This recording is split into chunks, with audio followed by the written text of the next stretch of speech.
Allez, on y va. Allez, roule, roule!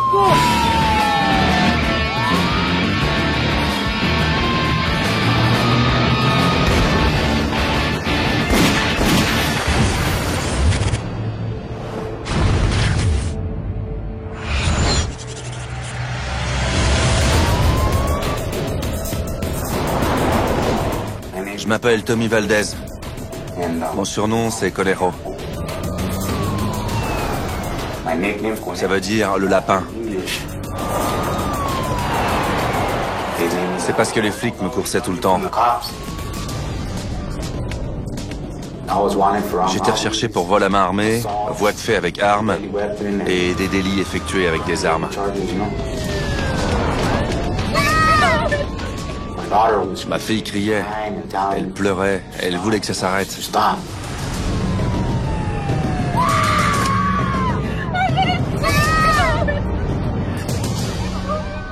J'ai serré ma femme et ma fille dans mes bras. Approche.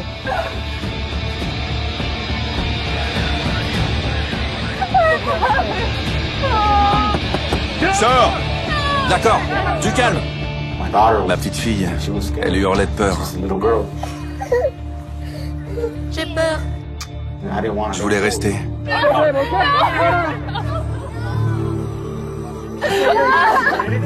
J'étais pris.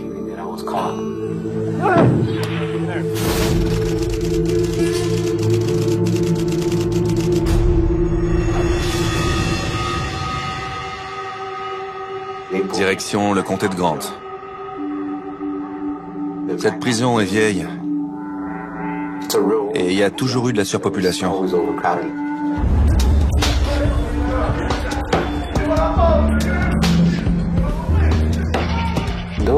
Il y avait des bagarres, sans arrêt. Les gangs étaient séparés.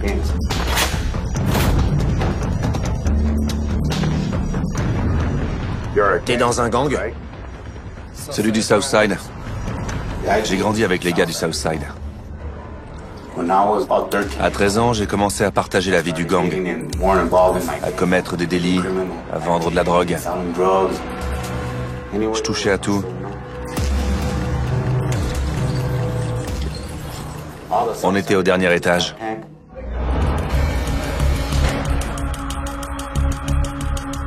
On avait tous grandi ensemble. On se connaissait. On était un peu en famille.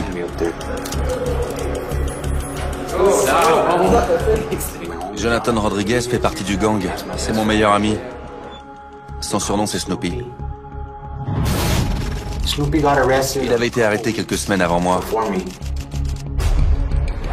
Il m'a demandé pourquoi j'étais là. Je me suis fait choper. Je te connais, toi. Arturo? Ça gaze? Ça fait plaisir. Arturo attendait sa condamnation. Ça gaze? Il allait écoper d'au moins 25 ans. On allait en prendre pour un max. C'est ma nina. J'allais prendre au moins 10 piges et ça me disait rien. Tommy Valdez est un homme dangereux. Il a une mentalité de voyou et il vous tuerait sans y réfléchir à deux fois. Arturo Torres faisait partie d'un gang de Californie. Et c'est lui qui avait apporté cet état d'esprit. Jonathan Rodriguez était dingue. Il n'avait pas peur de se servir d'une arme. Mis ensemble, ces trois individus formaient un mélange explosif. Tous les trois, on était pareils. On voulait sortir et retrouver nos gosses, nos proches, notre famille, notre mère. Vous comprenez? Alors, on part quand? J'aime bien cette façon de penser. On n'avait qu'une idée en tête. Ficher le camp.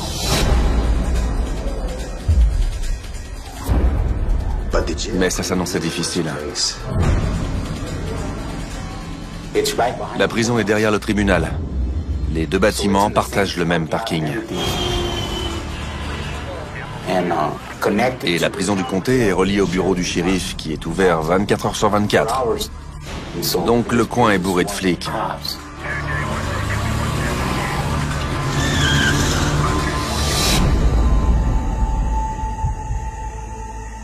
Ça allait être dur de se barrer.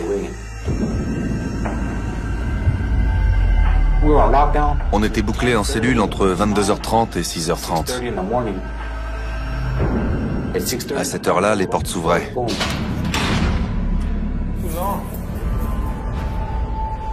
Il y avait 3 ou 4 surveillants en permanence.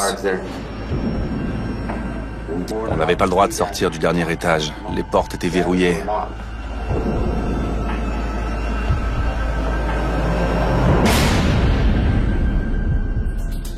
Mais on voulait s'évader. Alors on a cherché une solution. Mais on nous surveillait 24 heures sur 24. Une caméra filmait la salle commune et le couloir principal. À côté des cellules 8 et 1, il y avait une caméra orientée dans les 2 directions. Au poste de surveillance, on regardait les moniteurs 24 heures sur 24 et 7 jours sur 7. Il a fallu déjouer la surveillance.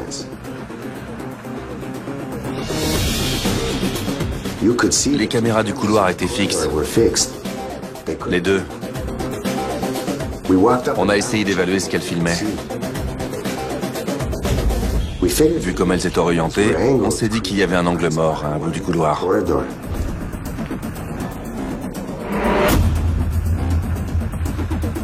On savait pas comment l'exploiter. Jusqu'à ce qu'on remarque une plaque métallique.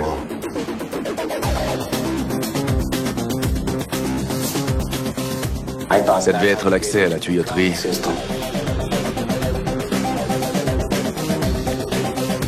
On pouvait peut-être sortir par là. Mais comment? On a cherché un moyen de défaire les vis.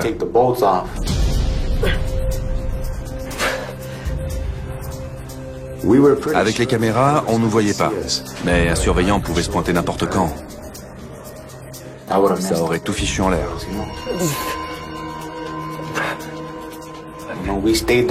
Ça nous a pris du temps de défaire les vis. Mais petit à petit, on a réussi. Tu vois? Ça vient. Tu vois? On en a enlevé une. Mais les autres tenaient bien. On avait besoin de quelque chose pour les dévisser. On va faire comment? Je m'en charge. Il fallait un outil. Et Arturo en a bricolé un avec des cuillères. En prison, on a découvert en plastique. Il les a fondus. Il s'est servi de la vis pour faire un moule en plastique fondu. Une fois refroidi, il s'adaptait parfaitement aux autres vis. Il a réussi à fabriquer une espèce de clé et on s'en est servi.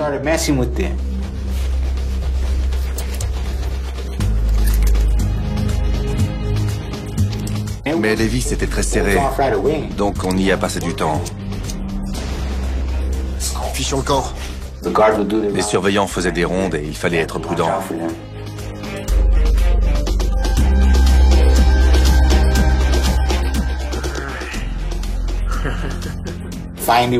On a défait toutes les vis avec la petite clé d'Arturo.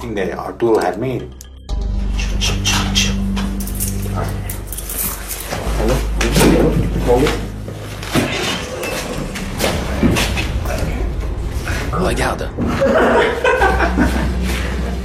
Quand on a enlevé la plaque, j'étais content. Mais il fallait qu'on fasse gaffe au chrono. On inspectait l'étage du haut toutes les 20 à 30 minutes. On faisait le décompte des détenus pour être sûr que tout le monde était là.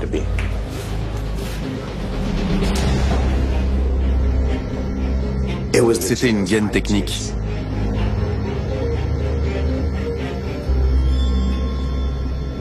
Avec la ventilation, la tuyauterie, les câbles des luminaires. On pouvait peut-être sortir par là.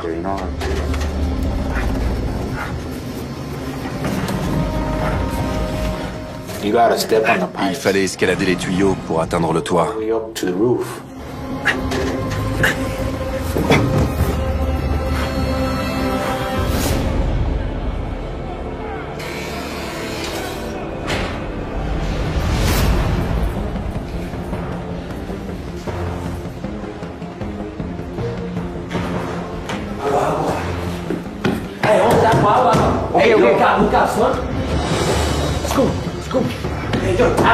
Les gars ont crié agua. C'est de l'argot pour dire qu'un maton arrive.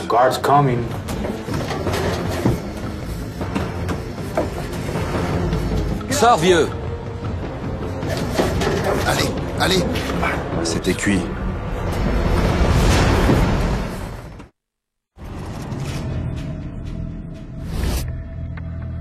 Allez!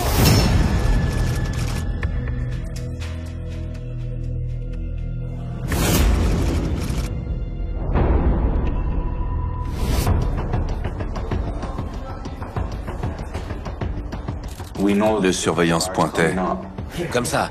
Attention. On n'avait qu'une minute ou deux pour remettre la plaque et toutes les vis. On a eu un coup de stress.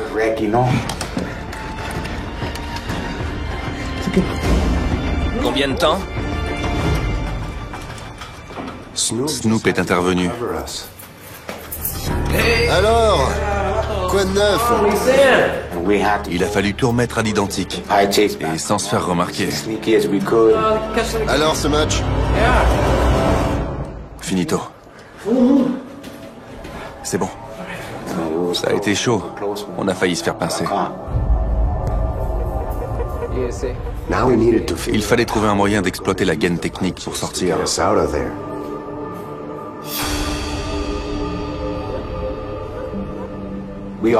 À trois, on a préparé un plan.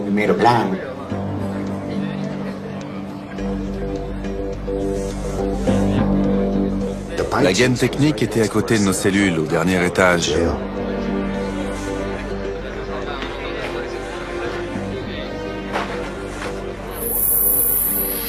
L'idée, c'était de monter par la gaine technique et de faire un trou dans le toit. Après, la surveillance allait de nouveau poser problème. Il faudrait éviter les caméras du tribunal en face de la prison. Il faudrait ramper sur 15 mètres et descendre sur un toit plus bas. Celui du bureau du shérif. Il était de l'autre côté de la prison, mais son toit était moins haut. Il faudrait sauter du haut du bureau du shérif et courir sans qu'aucun flic nous remarque. C'était dingue, mais il n'y avait pas d'autre possibilité. Une autre idée? Il fallait percer le toit. La seule solution, c'était de mettre la main sur des outils industriels. Mais en tôle, ça court par les rues. Il y a forcément moyen de percer. On cherchait une idée.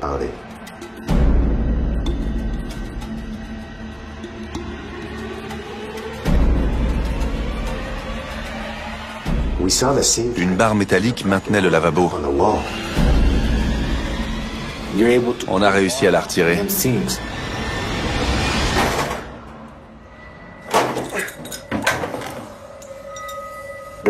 La barre fait une trentaine de centimètres et elle plie pas. On l'a essayé.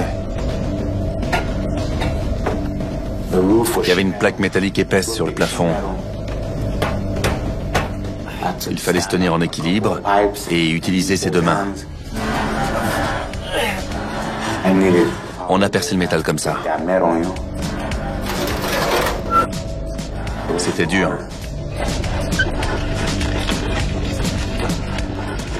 On bossait à tour de rôle.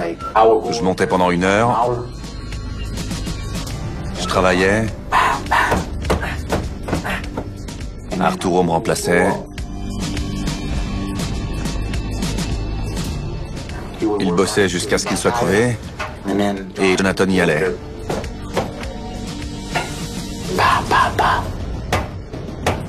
On se relayait. Ça prenait un temps fou pour couper 2 centimètres.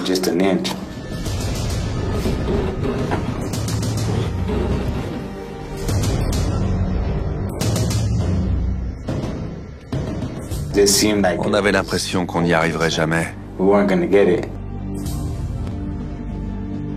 Mais on a eu du bol. Regarde ce que j'ai trouvé. On a trouvé une pince au fond de la gaine technique. Un mec avait dû l'oublier un paquet de temps avant. Alors on s'en est servi pour agripper le métal, pour le dégager.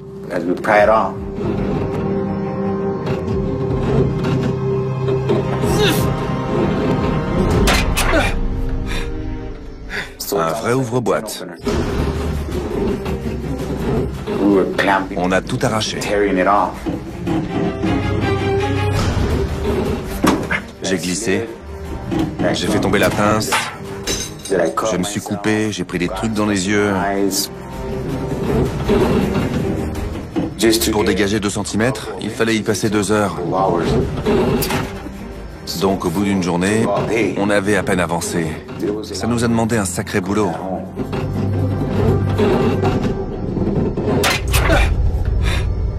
Je me suis dit qu'on pourrait passer d'ici quelques jours.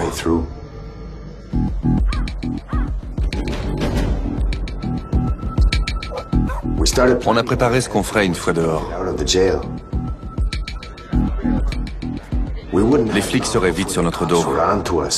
J'ai un plan et c'est... On va chez notre pote.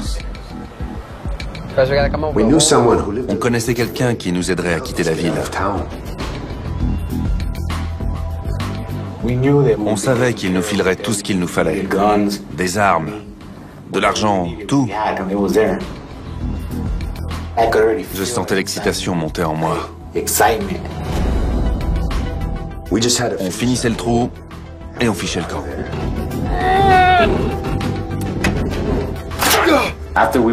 De l'autre côté de la plaque métallique, il y avait une épaisseur de polystyrène ou de fibre de verre.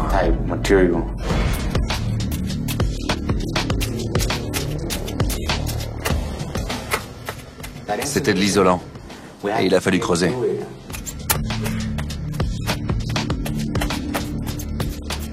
On en avait pour 3 jours. Il fallait monter bosser. On avait presque tout enlevé. Et je me sentais déjà dehors.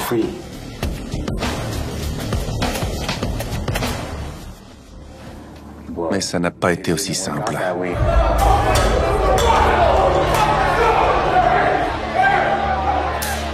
Plusieurs individus ont provoqué une émeute. Ils ont semé le trouble à l'intérieur de l'enceinte. Cela a été le chaos.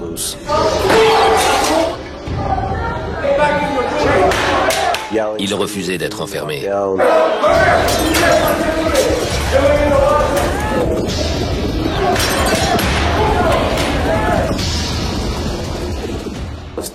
Des flics sont venus remettre de l'ordre.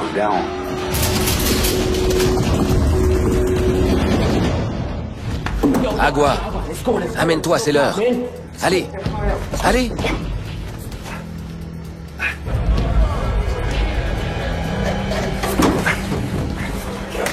Il a fallu remettre la plaque le plus vite possible pour pas se faire prendre. C'est bon, ça rentre. T'as les vis? On l'a remise comme on accroche un tableau au mur. On l'a pas fixé complètement.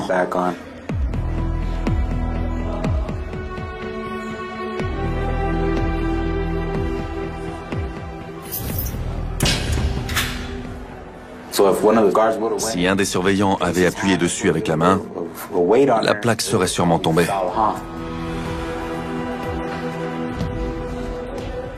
Bonjour l'angoisse.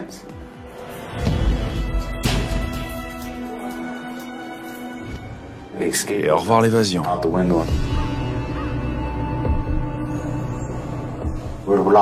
On était bouclés 23 heures sur 24. Et on savait pas combien de temps ça durerait. J'étais à cran. Carrément à cran. La plaque de la gaine tenait à peine et on stressait.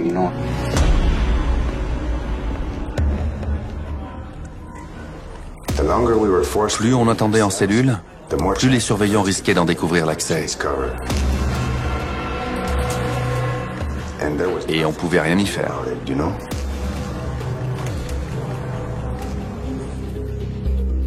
Après une semaine de confinement, c'est pas trop tôt, on a eu de la chance.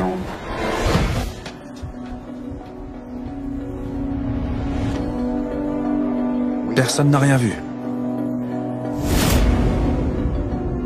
Mais plus question de prendre des risques. Il fallait partir le soir même. Parce que les surveillants allaient trouver le trou.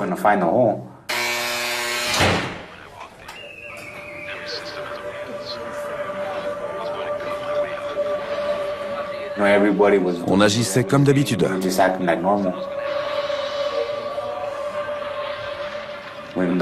Après le passage de la surveillante, on avait une demi-heure devant nous.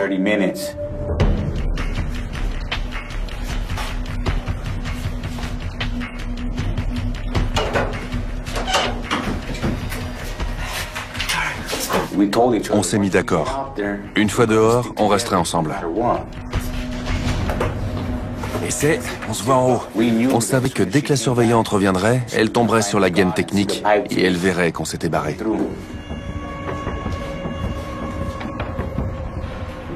On n'avait pas plus d'une demi-heure pour sortir et aller chez notre pote.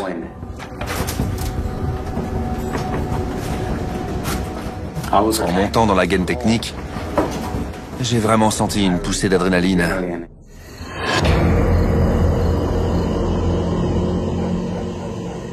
Il y avait une couche très fine de bitume et de gravillon. On l'a traversé très vite. Tiens ça. Arturo m'a fait la courte échelle pour que je puisse passer par le trou.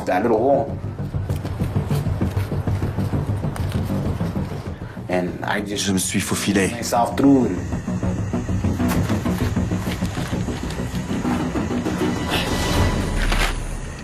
Sortir et sentir l'air frais, c'était super. Un pur bonheur. Je me suis allongé tout de suite pour que les caméras me voient pas, et j'ai tendu le bras pour attraper mon pote. À deux, on a aidé le troisième, et on est resté à plat ventre.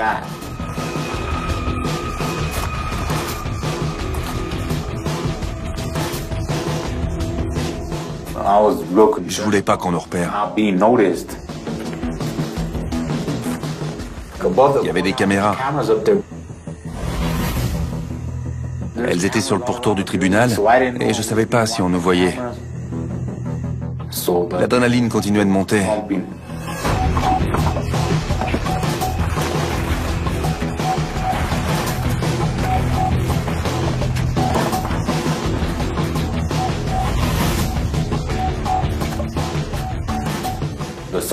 Du côté où on était, on pouvait pas sauter du toit. Il fallait traverser pour descendre par le bureau du shérif. Il fallait être prudent et discret.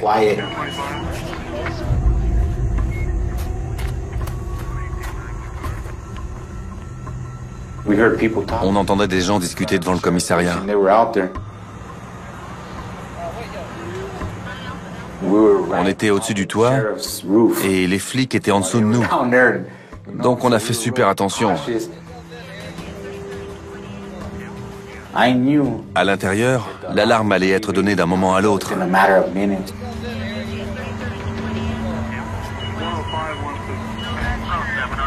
Les flics sont partis.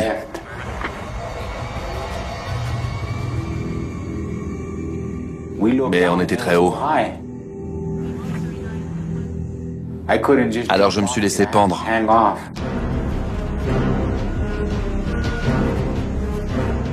Et j'ai lâché.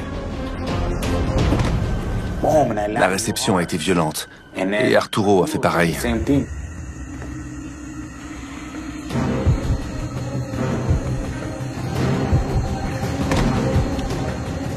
C'est bon? Ouais. Jonathan a sauté.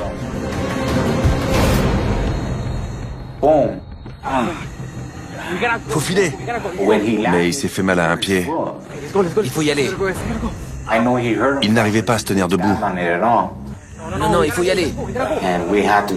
Il fallait s'éloigner le plus vite possible, avant que le coin grouille de flics. Il faut y aller.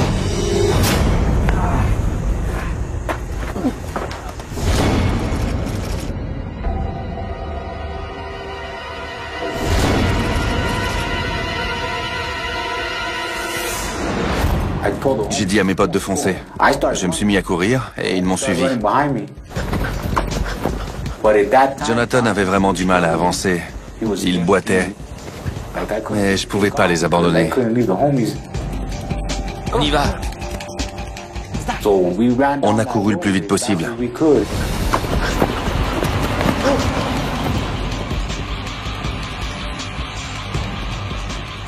Notre pote vit à l'autre bout de la ville.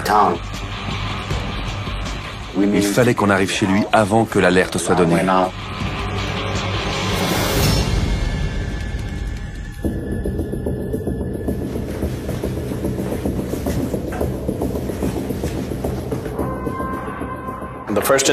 La surveillante a découvert le problème en voyant qu'un trou avait été creusé et elle nous a demandé d'intervenir. 3 détenus s'étaient évadés. C'est une des pires choses qui puissent arriver.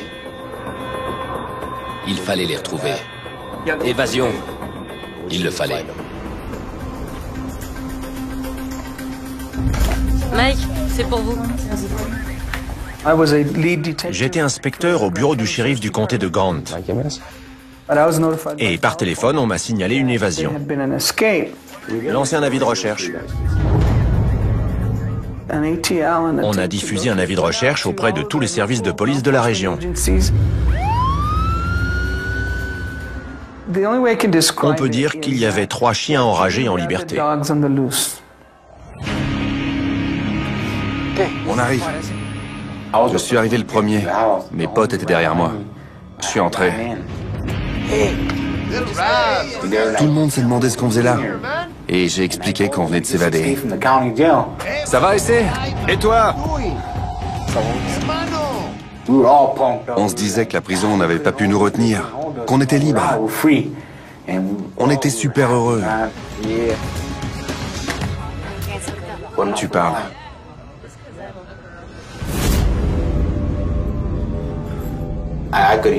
Dès que j'ai entendu la sirène, j'ai compris que les flics étaient en route. Fallait qu'on bouge.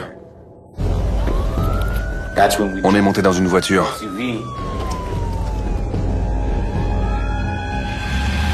Accélère. Décision a été prise de dresser des barrages routiers dans toute la région. S'ils avaient un véhicule, les fuyards se trouvaient dans un rayon d'une quinzaine de kilomètres. Une des filles du gang conduisait. On lui a dit de foncer parce qu'il fallait qu'on file avant que les barrages soient en place. Accélère.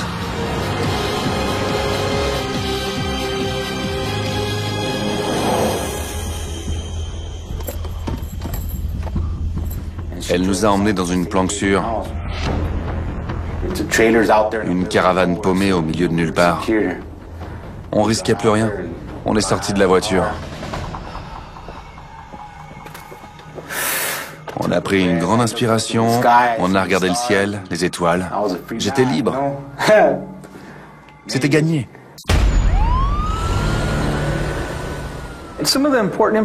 On a reçu un renseignement important le soir même. La description d'un véhicule avec 3 individus de sexe masculin à Arenas Valley. C'était suffisant pour qu'on s'y intéresse, pour qu'on aille y jeter un œil. Allez, allume. Bien. Voilà de quoi vous détendre. La fille du gang nous a laissé de la cocaïne. Elle nous a dit de nous détendre. Faut que je file. T'es la meilleure. Elle est partie. Et on s'est fait quelques rails. Moins de 2 minutes après, une voiture est arrivée. Et tout de suite, on a cru que c'était les flics.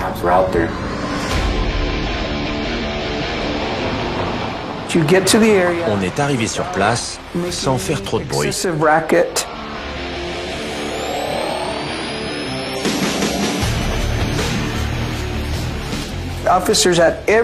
Les agents avaient toutes les raisons de considérer que les individus étaient dangereux, armés et prêts à tout pour rester en liberté. J'ai cru qu'on était cuits. Il s'amène, il s'amène. Ne bougez plus! Django, c'est gaz? Heureusement, c'était pas les flics. Manifestement, nos renseignements n'étaient pas fiables. On ne savait absolument pas où étaient les fuyards. Et c'était très frustrant. Dans ce cas-là, on réexamine les renseignements et on se demande ce qu'on a négligé.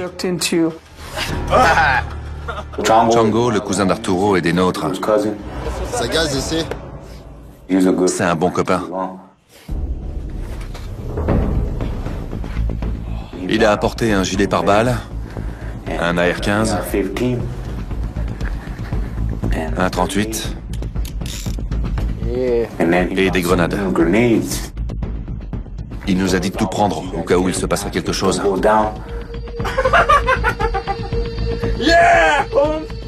Il a sorti un gros sac de cristal. On fait la fête? Je veux. Et il est parti. Les évadés raisonnent n'importe comment. Et ils se croient invincibles, surtout quand ils sont armés. Ils sont capables de faire n'importe quoi.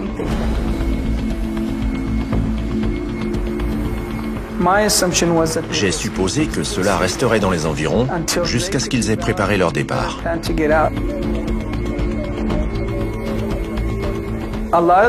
Beaucoup des membres de gangs qu'on avait identifiés et auxquels on avait affaire vivaient dans des villages de mobil-homes. Donc on a commencé à faire du porte-à-porte. Inspecteur Jiménez.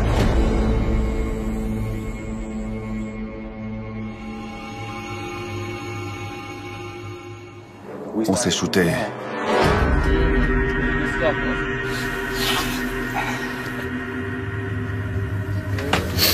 Ça craint. On est devenus parano. On croyait que les flics allaient débarquer. Snoop. Préparez-vous.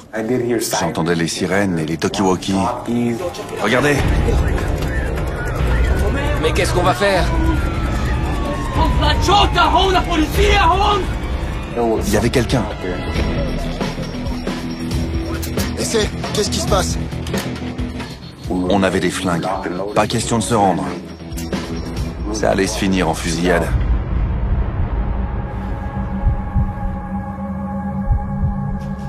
Quelqu'un approche et c'est... Je vois pas qui c'est. On a tapé à la porte. Ils sont là! Bonjour, inspecteur Jiménez. Je voulais savoir si... On était complètement parano. La méthamphétamine, ça bousille la tête. Ça rend dingue. Je sais rien, j'ai rien à vous dire. Et la porte se referme. Pourquoi t'es là? Baisse ton flingue. La fille du gang nous apportait des vêtements et de la nourriture. Super. Regardez, première page. Elle nous a raconté qu'on parlait de nous dans la presse. Que les flics, les marshals et le FBI faisaient des descentes dans toutes les planques qu'on connaissait. On commençait à en avoir marre. Je voulais partir. J'ai dit à Jonathan et Arturo que j'allais nous dégoter une voiture. Je reviens. On n'avait rien de nouveau. C'est très gênant de ne pas réussir à mettre la main sur un fuyard. En plus, ces hommes représentaient un danger sans précédent pour la ville.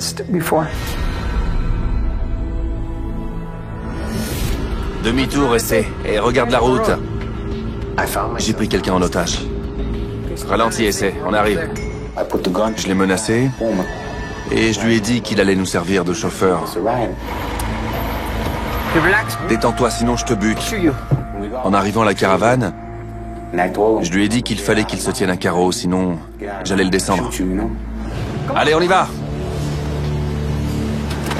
C'est bon. Je voulais passer au Mexique. En route. Avance. Allez, avance. On a élargi le périmètre de recherche. La frontière est à 110 km. Comme les fuyards avaient des contacts au Mexique, est-ce qu'ils pouvaient essayer de se rendre dans ce pays? Certainement. Par conséquent, il fallait faire appel aux services de police fédéraux qui opèrent aux frontières. Surveiller la frontière. J'ai dit à l'automobiliste qu'il faudrait qu'il continue à rouler. Même si on tombait sur un barrage routier. Pas question qu'il s'arrête. Il faudrait continuer. Allez, roule, roule. Ne ralentis pas, ok? Je t'aurais prévenu. On était en plein bad trip. J'étais tellement défoncé que j'avais mon arme à la main. Et une grenade sur les genoux.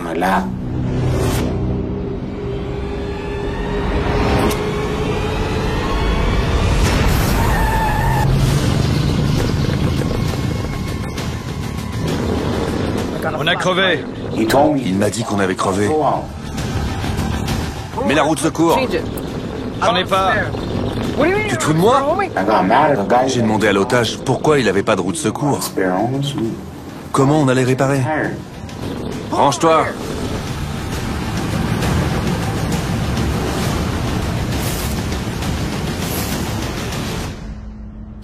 Je lui ai dit d'appeler quelqu'un pour réparer. Qu'on allait attendre. Il m'a fait d'accord.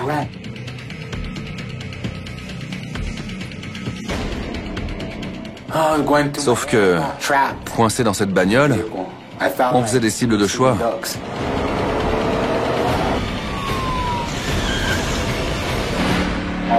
Il fallait qu'on se tire avant de se faire arrêter. J'ai rien dit aux autres. Hé, vieux! Je suis sorti de voiture et j'ai filé. C'est pour ça qu'on m'appelle le lapin. Je me retourne pas, je détale. J'ai appris que les évadés avaient pris un otage et qu'ils étaient sûrement à l'autre bout de l'État, à près de 160 km. C'était une bonne nouvelle. On avait enfin quelque chose d'utile et les taux commençaient à se resserrer. Retour sur la nationale pour faire du stop. Une voiture est arrivée. C'était la police des frontières. Merde. Je tenais le revolver.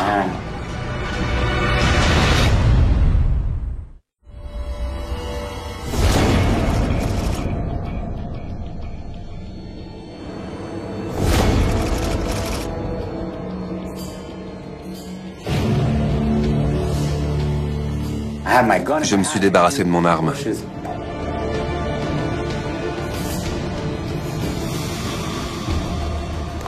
L'agent est sorti de la voiture et il m'a demandé ce que je faisais. J'ai failli me mettre à courir, mais je serais pas allé bien loin. Je vais chercher de l'essence. Je vais à la station-service chercher de l'essence. Et là, il me dit « Montez, je vous emmène ».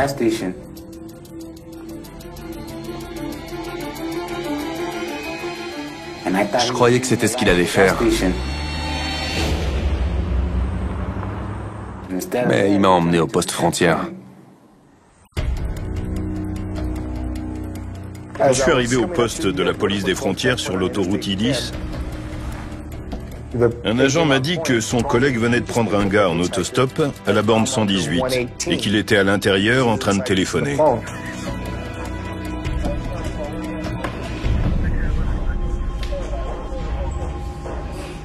Bonsoir. Je lui ai demandé s'il avait ses papiers et il m'a dit que non. Ils sont dans la voiture? Elle est où? Sur la nationale, en panne sèche. En panne sèche. Vous vous appelez? J'ai filé un faux nom. Une seconde. Description des évadés. Il était tendu, ça se lisait sur son visage. Et il était shooté. Il y a quoi sur votre cou? Il a regardé mon tatouage. Qu'est-ce que vous faites? Du calme. Il y avait écrit Conero. Et celui-ci? Conero? Ce tatouage me trahit toujours. C'est Tommy Valdez. Qui? J'ai rien fait. Du calme, main derrière la tête. Dire qu'il m'avait chopé. J'étais encore shooté. Tu te crois costaud? J'espérais qu'il serrerait pas mes potes. Un agent de la police d'État a signalé un véhicule blanc avec une crevaison. J'ai sauté dans ma voiture et j'ai foncé lui prêter main forte. Du calme, d'accord? Du calme. On les a menottés.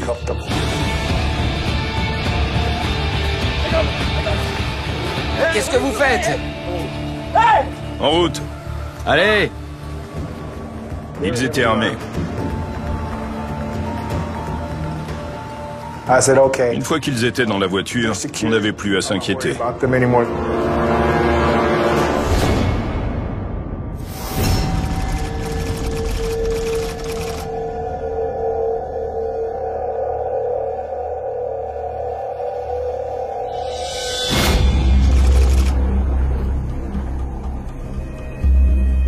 J'ai été condamné pour vol à main armée, coups et blessures, et pour d'autres chefs d'accusation, dont l'évasion. Je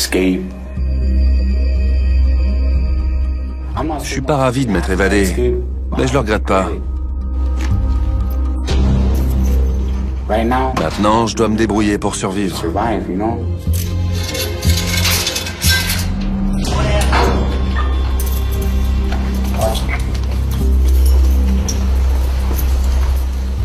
Il n'a pas changé.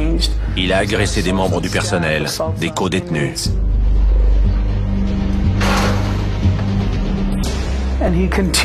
Il continue de vivre comme bon lui semble, sans se plier aux règles de la société. Il y a d'autres choses que je regrette.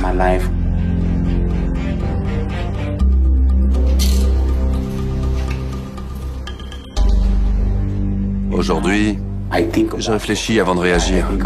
Je pense aux conséquences de mes actes sur mes proches, à qui je fais du mal depuis tant d'années.